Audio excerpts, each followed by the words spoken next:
Dios lo bendiga. Por favor, pase conmigo a Hechos capítulo 5. Hoy vamos a tratar un tema muy singular dentro de lo que estamos viendo en esta hermosa clase de estudio bíblico. El tema se llama la honestidad con la ofrenda. Fíjese si será importante. Porque el dinero no es solamente el billete que se ve, sino todo lo que ese billete representa, lo cual es mucho más importante que lo que se ve a simple vista. El papel moneda representa el esfuerzo, el trabajo arduo, levantarse temprano, no querer ir a trabajar, pero ir a trabajar igual, aunque llueva o truene. El dinero significa los proyectos de ampliar la casa o cambiar el automóvil, comprar alimento, ropa, un juguete para los hijos, viajes, vacaciones, fíjese todo lo que hay. Cuando las personas confían el dinero que disponen como ofrenda de gratitud a Dios y se lo dan a las personas a quienes ellos consideran responsables de difundir la palabra de Dios, lo que en verdad están entregando es todo lo que representa un simple trozo de papel con la imagen generalmente de un prócer de la nación. Lo que entregan en realidad es todo lo que está aquí atrás, todo lo que representa esto, no tan solo esto. Por eso la honestidad con la ofrenda es algo muy singular que nosotros debemos tomarnos el tiempo de estudiar. Sí, claro, dan el billete, pero en realidad lo que están dando es más importante que lo que se está viendo. Por eso esa confianza depositada en un ministro de la Iglesia nunca, jamás debiera ser defraudada. Jamás, nunca. Para el Hijo de Dios, dar en reconocimiento a su Padre es un privilegio que tiene como todo ser inteligente e independiente que es, porque eso es lo que somos, seres independientes, seres inteligentes. Dar no debiera ser en manera alguna considerado como si fuera una carga o una obligación. Asimismo, la ofrenda dedicada a Dios, como todas las cosas más grandes de la vida, la verdad, no puede ser, no debe, podría, pero no debe ser legislada como ninguna otra cosa que nazca de un reconocimiento genuino y amoroso de nosotros a nuestro querido Dios. Uno debe ser honesto con Dios, debe ser honesto con uno mismo y con las personas en todos los órdenes de la vida. El dar en una especie de retribución a Dios no es una excepción. Esta conducta es la que Dios quiere que tengamos, es la apropiada con todo dar y en particular con el dar monetario o la ofrenda. Un caso de deshonestidad con el dinero se da justamente en este capítulo 5 del libro de Hechos, que es el que ahora vamos a estudiar. Empezando en el versículo 1. Dice: pero cierto hombre llamado Ananías, con Safira su mujer, vendió una heredad y sustrajo del precio, sabiéndolo también su mujer, y trayendo solo una parte, la puso a los pies de los apóstoles. Primero necesitamos situarnos en el contexto escritural y en el contexto histórico de esto. Eso es lo que vamos a hacer ahora.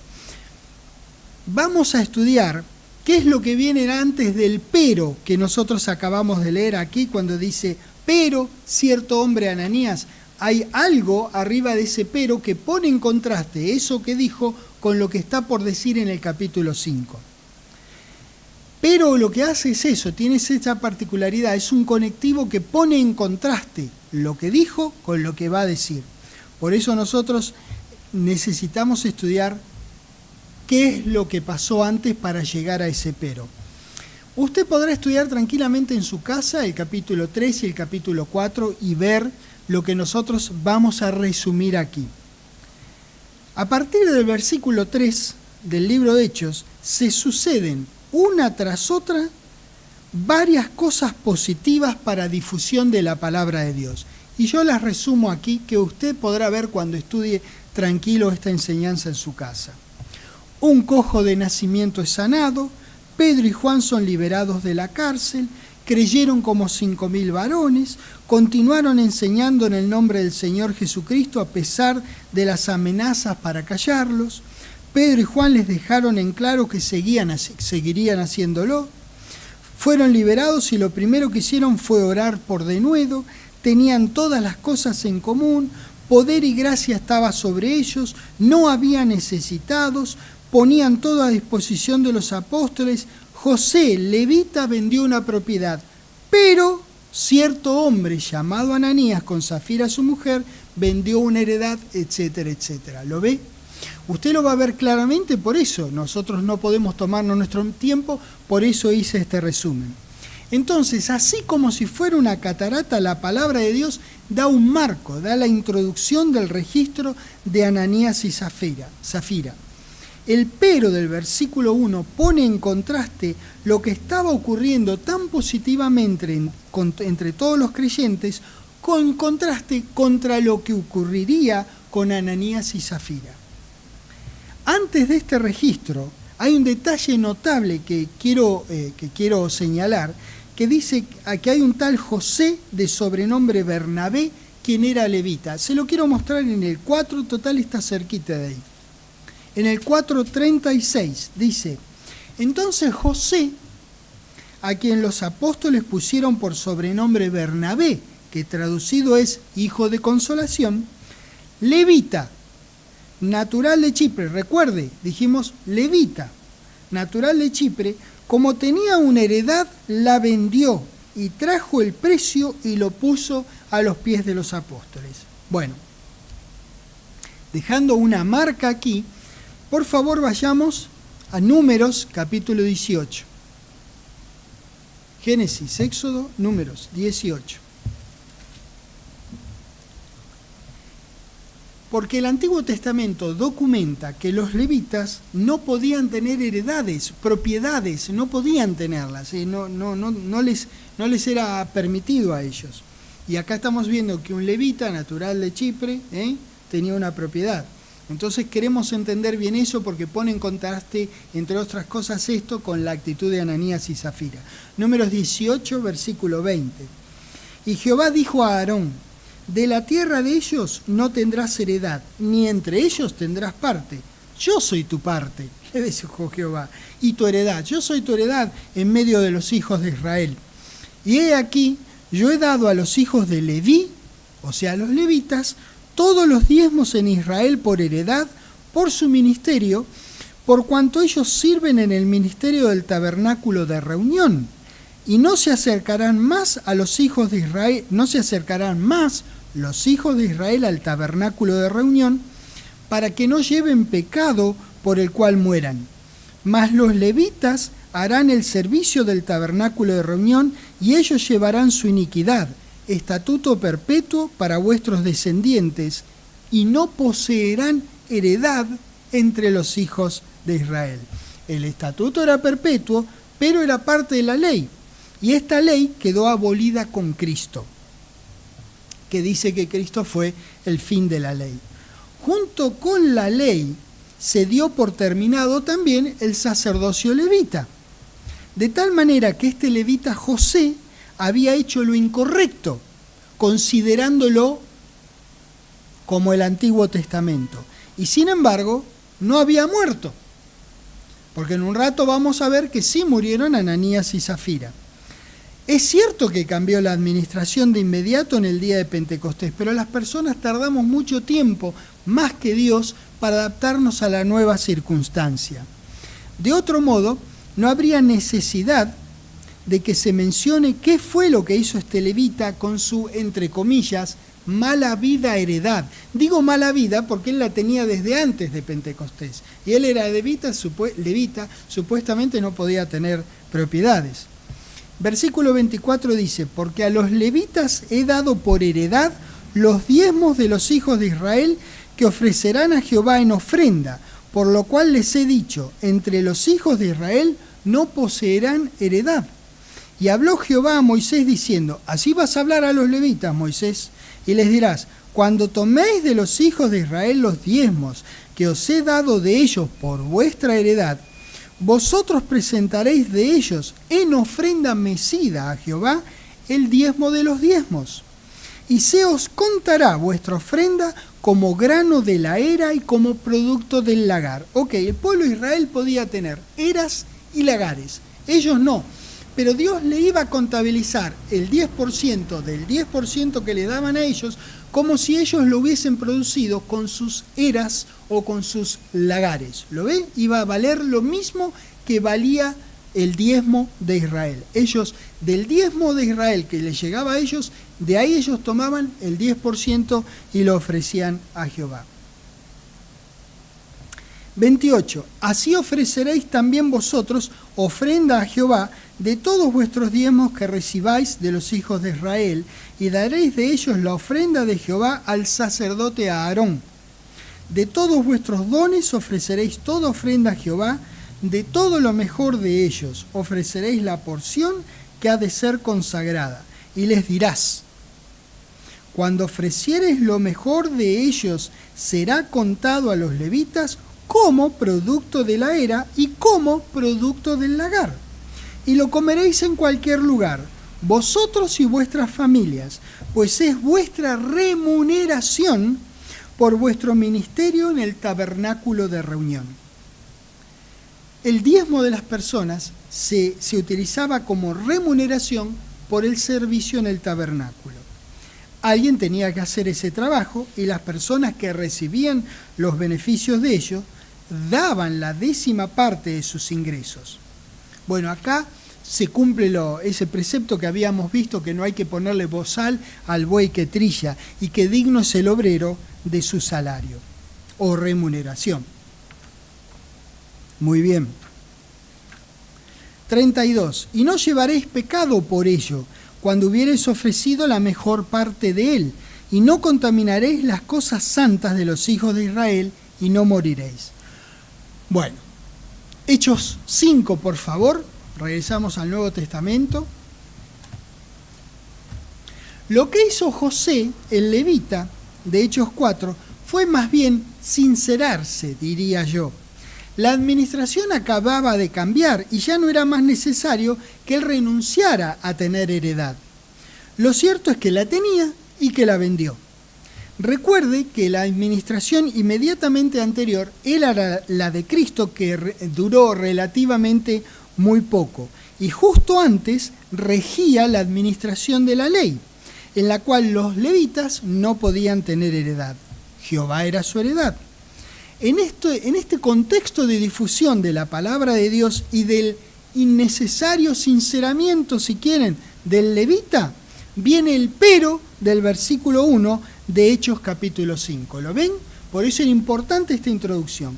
Vamos de nuevo a Hechos 5.1, pero en contraste a todo esto positivo que vimos y al sinceramiento de este levita, cierto hombre llamado Ananías, con Zafira su mujer, vendió una heredad y sustrajo del precio, sabiéndolo también su mujer, y trayendo solo una parte, la puso a los pies de los apóstoles, es decir, a disposición de los apóstoles. Hay una versión de la Biblia diferente a la nuestra que tradujo este versículo 2 de la siguiente manera: trajo parte del dinero a los apóstoles diciendo que era el total. Con el consentimiento de su esposa, retuvo el resto. Esto fue así, realmente, porque de otro modo no hubiese habido necesidad de que Pedro los confrontara, como vamos a ver que lo hizo. Versículo 3. Y dijo Pedro: Ananías, ¿por qué llenó Satanás tu corazón para que mintieses al Espíritu Santo y sustrajeses del precio de la heredad? Esta es una situación lamentable que ocurrió también, ustedes pueden leer tranquilos en Lucas 22.3, a donde no vamos a ir ahora. Esto de que Satanás llenara el corazón a alguien ya había ocurrido en el tiempo que se acercaba el momento de la entrega así amorosa de nuestro querido Señor por todos nosotros, Judas decide traicionarlo, y en Lucas ahí, cuando ustedes vayan, van a encontrar que dice la Escritura que entró Satanás en Judas. Así que esto no era una cuestión nueva, que entrara, como Pedro dice acá, que llenó Satanás tu corazón. Eso que ocurrió con Judas ocurrió también con Ananías y su esposa. Así que estamos en Hechos 5, seguimos en el versículo 4. Entonces Pedro le dice, reteniéndola, ¿no se te quedaba a ti? Y vendiéndola, ¿no estaba en tu poder? Es decir, vos podías haber hecho lo que quisieras. No necesitabas traer la plata, no necesitabas traer siquiera una parte, o podrías haber traído una parte sin decir nada. Y sigue diciendo, ¿por qué pusiste esto en tu corazón? No has metido a los hombres, sino a Dios. Algunas personas en su inmadurez o en su deshonestidad piensan que Dios no ve en lo secreto, pero Dios sí ve en lo secreto. Y hacen de cuenta como si Dios no hubiese sabido lo que ellos hicieran, que puede ver en lo secreto y que ellos lo hacen a escondidas. Entonces, bueno, acá nadie me ve, no hay ningún problema. Pero sin embargo, uno puede engañar y esconderse de prácticamente cualquier persona, hasta de uno mismo, pero de Dios no. Isaías 29, dejando una marca aquí, por favor, vamos a Isaías un ratito, Isaías 29, 15, si no llegan no importa, yo se los voy a leer, porque quiero añadir entendimiento a esto. No importa que vayan. Yo les leo, Isaías 29, 15. ¡Ay de los que se esconden de Jehová encubriendo el consejo y sus obras están en tinieblas y dicen, ¿quién nos ve y quién nos conoce? Fíjese lo que dice Isaías. En Jeremías 23 tampoco hace falta que vayan, luego irán ustedes cuando estudien la enseñanza. Jeremías 23, en el versículo 23 ustedes encontrarán que dice, ¿soy yo Dios de cerca solamente, dice Jehová, y no Dios de muy lejos? 24. ¿Se ocultará alguno, dice Jehová, en escondrijos, que yo no lo vea? ¿No lleno yo, dice Jehová, el cielo y la tierra? Sí, respondemos que sí, Él llena el cielo y la tierra, y no hay cosa que se escape de su sabiduría y de su ver todo. Otro más que también verán ustedes en su estudio, de este segmento de la clase, es Mateo 6:4, que tampoco hace falta que vayan. Yo les leo, para que sea tu limosna en secreto, y tu Padre que ve en lo secreto te recompensará en público. Entonces Pedro le dice acá en el versículo 4, reteniéndola, ¿no se te quedaba a ti? Y vendida, ¿no estaba en tu poder? Era de ellos la propiedad, era de ellos. Si querían venderla y llevar el total, lo hacían. Si querían venderla y llevar un parcial, también lo hacían. No había ningún problema. Podían haber hecho lo que fuera, porque era de ellos, no había ningún problema. Recuerde que Dios quiere un dar generoso, un dar de buena actitud, con entendimiento, con agradecimiento y buena actitud, y acá no hay ninguna de esas cosas. Segunda de Crónicas, capítulo 29, siempre dejando un dedito en Hechos 5. Segunda de Crónicas 29, dice en el versículo 31, y respondiendo Ezequías, dijo, vosotros os habéis consagrado ahora a Jehová, acercaos pues y presentad sacrificios y alabanzas en la casa de Jehová. Y la multitud presentó sacrificios y alabanzas, y fíjense lo que dice, y todos los generosos de corazón trajeron holocausto. La ofrenda se produce cuando la persona tiene un corazón entendido, reconocedor, agradecido y honesto. Eso es lo que siempre buscó Dios, en Crónicas y en Hechos capítulo 5.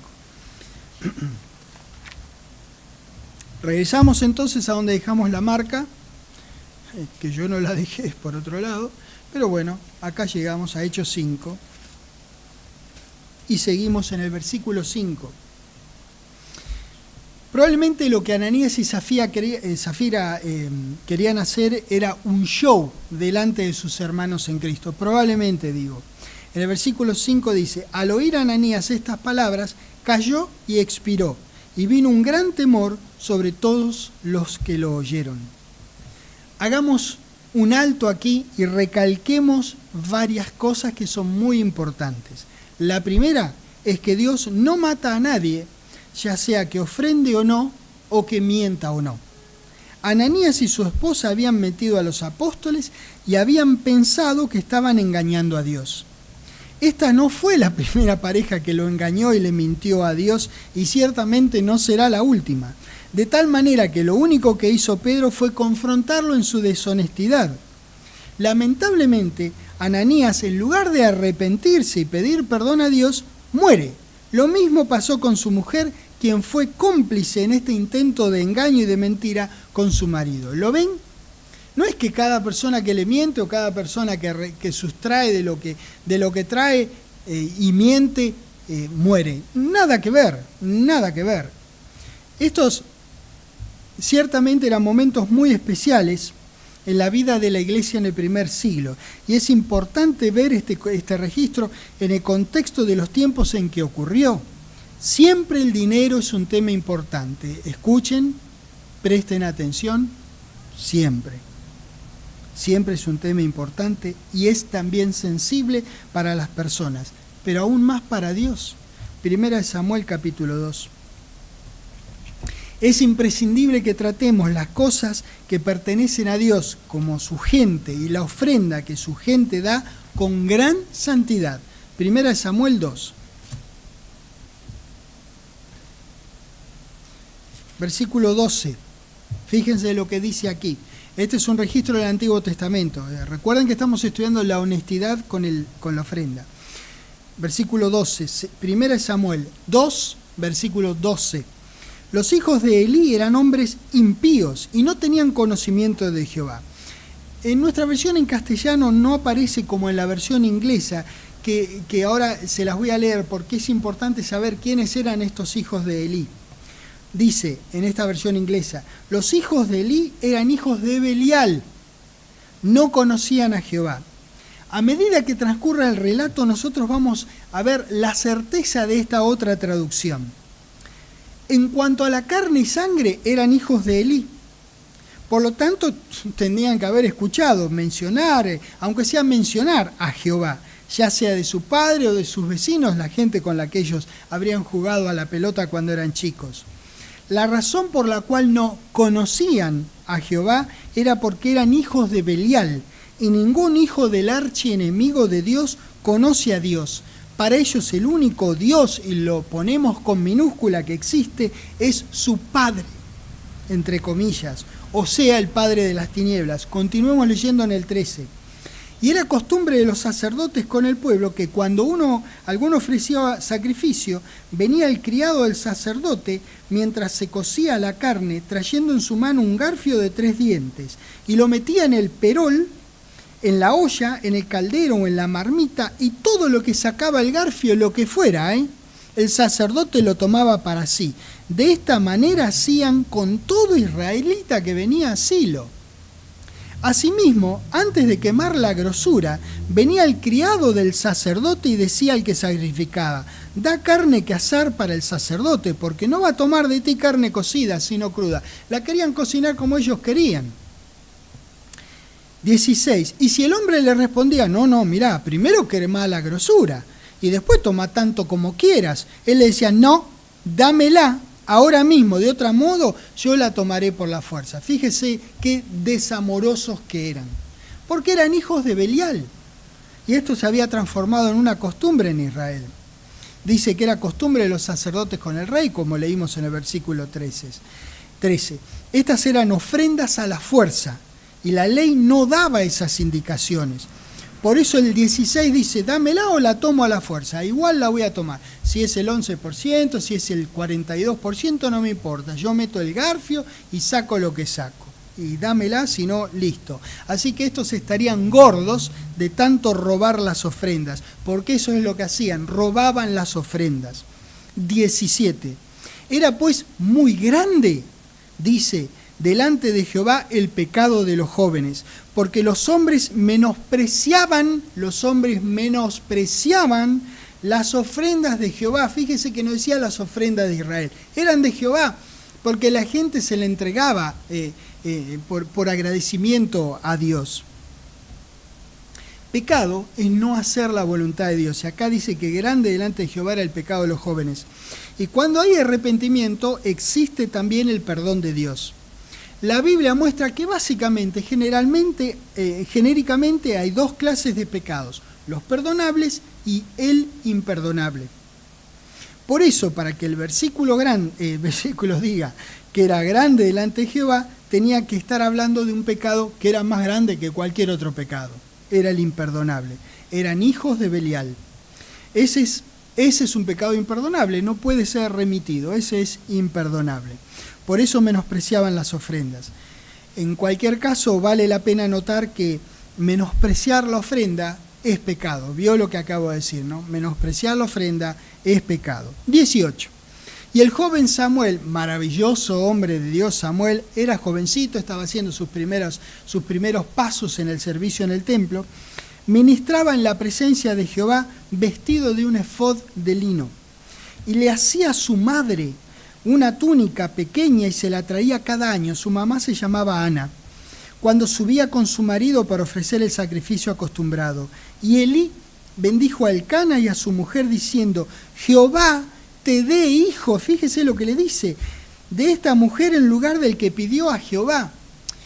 Ella había pedido a Jehová un hijo y se lo dio, y luego acá el sacerdote le está diciendo: Jehová te dé hijos a cambio, por así decir. Y no está bien decir a cambio, porque Dios no da cosas a cambio. Pero bueno, como vos trajiste a tu hijo a servir al templo, entonces Jehová te bendiga con más hijos. Y se volvieron a casa. Y visitó Jehová a Ana, y ella concibió y dio a luz 3 hijos y 2 hijas, 5 hijos, en cambio del joven Samuel.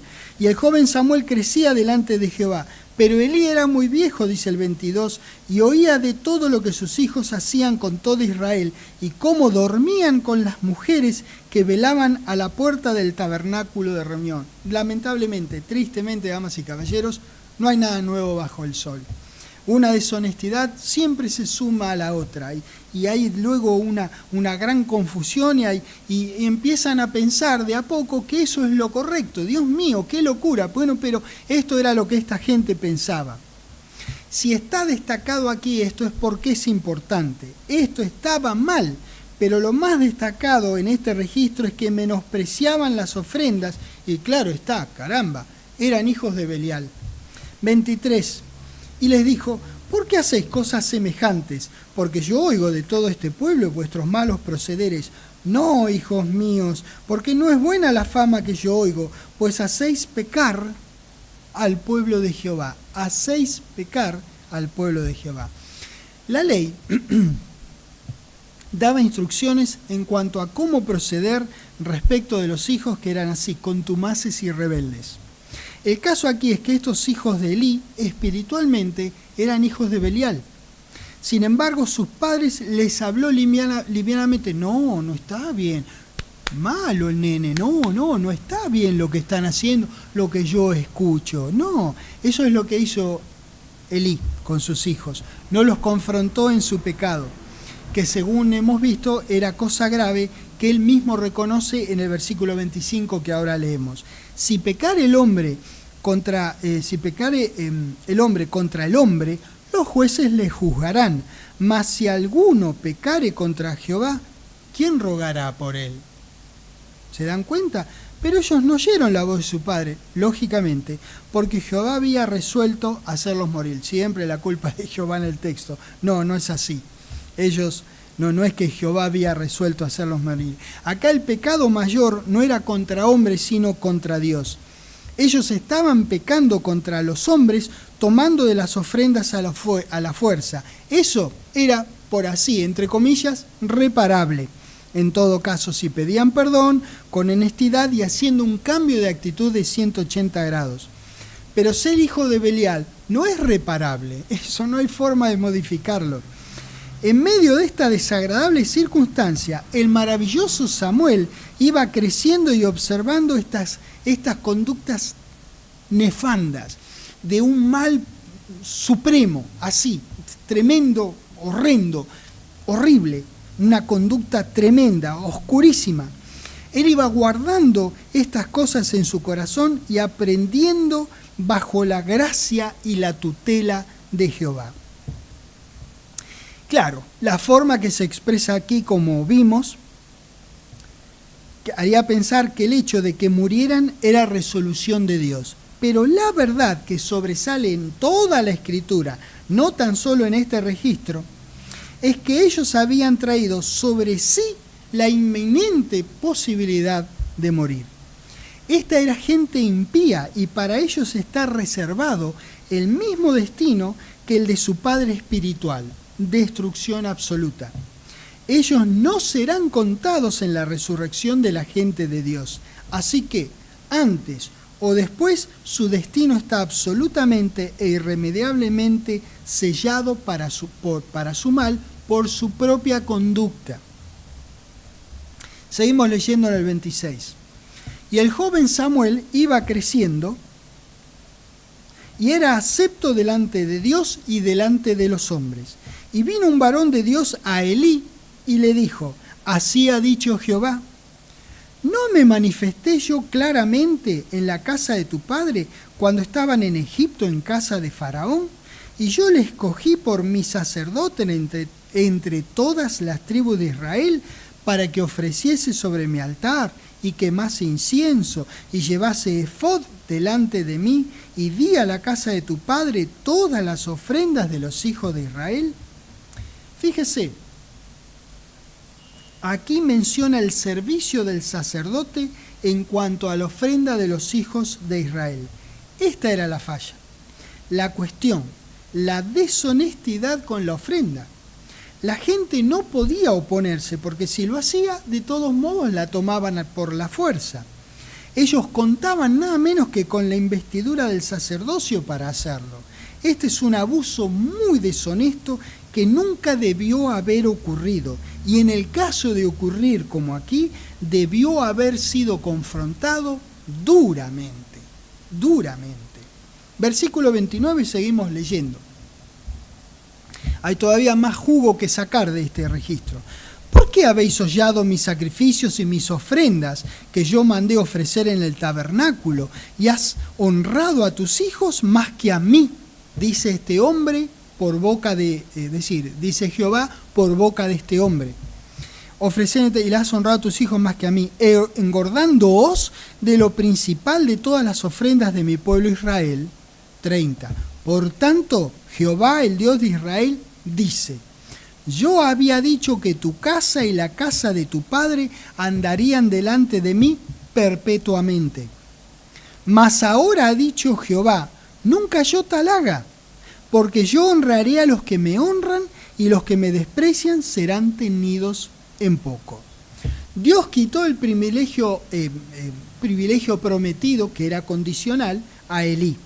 Tu casa y la casa de tu padre andarían delante de mí perpetuamente, porque Elí honró más a sus hijos que a Jehová. Muy importante para nosotros considerar, independientemente de la época en la que nosotros vivamos. Versículo 31. He aquí, vienen días en que cortaré tu brazo y el brazo de la casa de tu padre, de modo que no haya anciano en tu casa. Verás tu casa humillada mientras Dios colma de bienes a Israel, y en ningún tiempo habrá anciano en tu casa.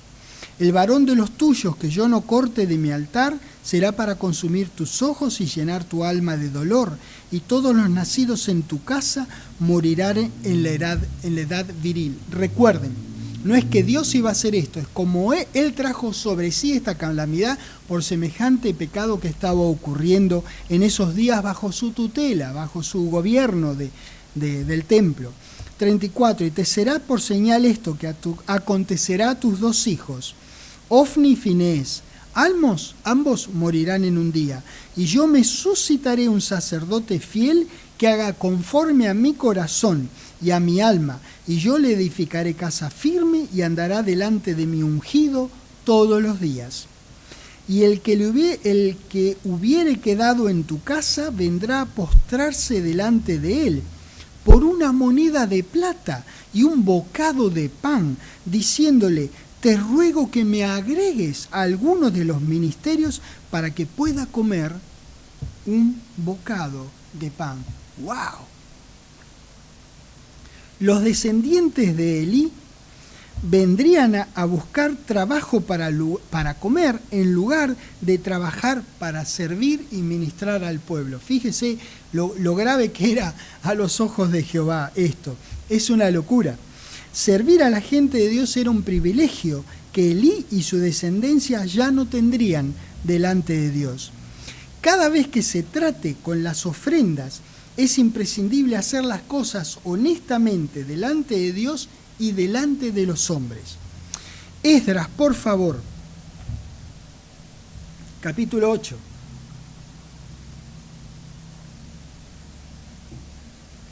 Necesitamos recordar y tener bien presente que hay cosas que no cambiaron entre el Antiguo y el Nuevo Testamento. Por eso podemos navegar tranquilamente entre uno y otro y aprender para llevar a nuestra mente y lograr entendimiento y poder aplicar en nuestra vida.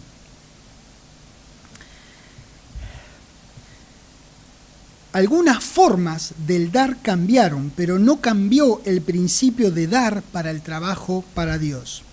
Esdras 8. Cambiaron las formas, cambió la calidad, la sustancia de lo que se da. Nosotros nos llevamos bueyes y ovejas en esta época. No cambió la sustancia de lo que se da, pero no el principio. Esdras 8, versículo 23 dice: ayunamos pues y pedimos a nuestro Dios sobre esto, y Él nos fue propicio. Fíjense qué importante. Oración primero. Y luego dice que Dios les fue propicio. Oración primero. Dije oración primero. Eso es, oración primero. 24. Aparté luego a 12 de los principales de los sacerdotes, a Serebías y a Asabías, y con ellos 10 de sus hermanos. Y les pesé la plata, el oro y los utensilios, ofrenda que para la casa de nuestro Dios habían ofrecido el rey y sus consejeros y sus príncipes y todo Israel allí presente. Esto era parte de las ofrendas de sus antepasados para Dios. Entonces Esdras eligió 12 de entre los principales de los sacerdotes, lo mejor de lo mejor. Fíjate el detalle de cómo se maneja la ofrenda. Luego, ¿qué es lo que hizo? Pesó la plata, el oro y los utensilios que eran ofrenda. Continuemos viendo el detalle de la contabilidad hecha con lo que era ofrenda para Jehová. 26. Pesé pues en manos de ellos 650 talentos de plata y utensilios de plata por 100 talentos y 100 talentos de oro. Además 20 tazones de oro de 1000 dracmas, 2 vasos de bronce bruñido, muy bueno, preciados como el oro. Y les dije: vosotros estáis consagrados a Jehová. Ojo con esto. Y son santos los utensilios y la plata y el oro, ofrenda voluntaria. Les advertía: ojo con esto. Estas son cosas santas y sin embargo eran objetos, pero habían sido ofrecidos anteriormente por sus antepasados a Jehová. Nadie los había obligado, fíjense que era voluntaria. A Jehová de nuestros padres. 29. Vigilad y guardadlos hasta que los peséis delante de los príncipes de los sacerdotes y levitas y de los jefes de las casas paternas de Israel en Jerusalén, en los aposentos de la casa de Jehová. Qué cuidado detallado por lo que había sido dedicado con corazón grato a Jehová y había sido guardado en otra nación. Estos eran hombres consagrados, no eran del montón.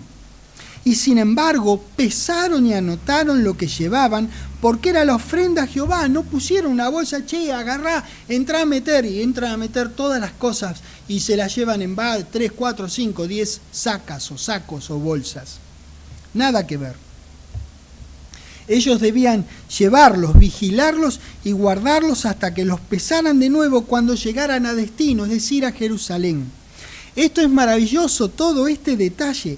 Con un grupo así de servidores en liderazgo, ¿cómo no confiar el producto de los esfuerzos de uno a la obra común? Estos principios actuaban en el Antiguo Testamento igual que ahora. Igual, la misma honestidad se debe guardar con la ofrenda, tanto del que da como del que la recibe. Debe ser una honestidad absoluta delante de Dios, que recuerde que ve en lo secreto. 30. Los sacerdotes y los levitas recibieron el peso de la plata y del oro y de los utensilios para traerlo a Jerusalén, a la casa de nuestro Dios. Y partimos del río Ahava el 12 del mes primero para ir a Jerusalén. Y la mano de nuestro Dios estaba con nosotros y nos libró de mano del enemigo y del acechador en el camino. Por supuesto que sí. ¿Cómo no va a estar la mano de Jehová con ellos? Dios mío cuidaba, Dios mío, sí, claro. Y Dios mismo cuidaba de las ofrendas que las personas habían dado en respuesta a la bendición que Él les había derramado. 32. Y llegamos a Jerusalén y reposamos allí 3 días. Al 4.º día fue luego pesada la plata, el oro y los utensilios en la casa de nuestro Dios por medio del sacerdote Meremot, hijo de Urías. Fíjese cuánto detalle. Las credenciales de esta gente que juntó, pesó, contabilizó, transportó, llegó y entregó, cuánto detalle, fíjese, y qué calificados que eran los que tenían que ver con la ofrenda. No es al tuntún, a la que te criaste, a la que venga, o lo que sea, nada que ver. Mucho detalle para todo esto. Era nada menos que la ofrenda que habían dado a Jerusalén.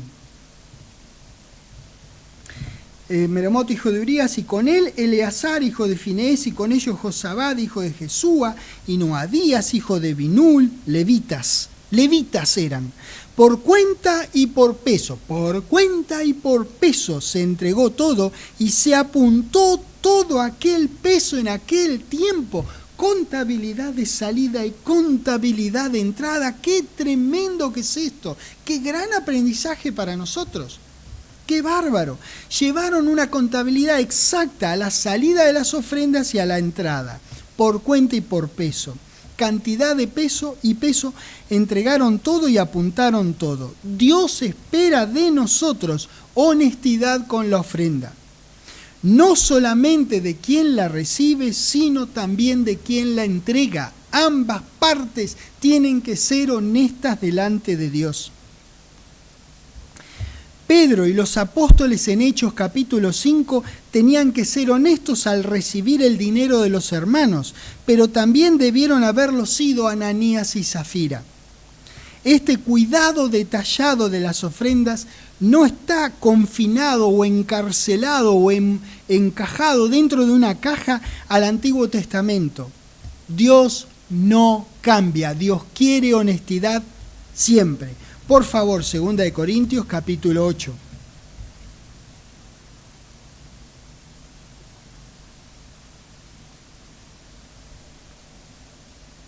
En el versículo 19 encontramos que dice: y no solo esto, sino que también fue designado por las iglesias como compañero de nuestra peregrinación para llevar este donativo que es administrado por nosotros, los apóstoles. Ellos lo hacían de nuevo, no era el tuntún, no era la que te criaste, cualquiera, bueno, cualquiera da cualquiera.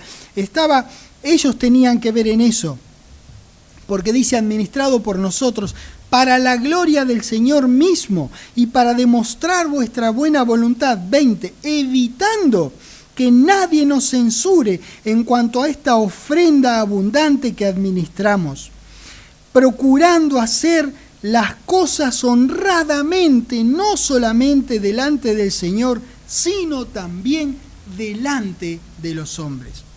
El donativo fue transportado por gente que había sido designada, igual que en el caso de Esdras. Y ese donativo era para la gloria del Señor y demostraba la buena voluntad de ellos. Haciendo esto evitaban toda censura, que la censura está por ahí siempre, constantemente. Ellos querían evitar toda censura que la gente pudiera hacer al respecto, igual que en el registro de Esdras. Hay otra versión que traduce a los últimos 2 versículos, al 20 y 21, de la siguiente manera. Presta atención, va a ver qué interesante. Dice en el 20 esta versión: así estamos evitando el que hombre alguno halle algo censurable en nosotros con respecto a esta contribución liberal que ha de ser administrada por nosotros. porque hacemos provisión honrada, no solo a la vista de Jehová, sino también a la vista de los hombres. Damas y caballeros, la honestidad en el manejo de las ofrendas a Dios, tanto por parte de quien da como por parte de quien recibe, no está limitada a ninguna época y a ninguna administración. Dios quiere la honestidad con el manejo de las ofrendas.